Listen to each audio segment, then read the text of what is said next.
যে গাছগুলোর অবস্থা। নার্সারি ওই লোকটা আঙ্কেলটা বলছিল ওইটা বেঁধে দিতে, যে একটা দিয়ে দিতে, এগুলো যেন আমি 2টা দিছি। পাতাগুলো এগুলো হয়ে গেছে।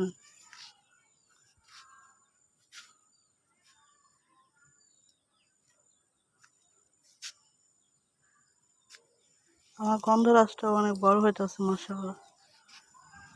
আর অঙ্গনে তো প্রায় ফুল ফোটে, আবার ঝরে পড়ে যায়। দেখেন ফুল, এই যে কলি আসতেছে আবার।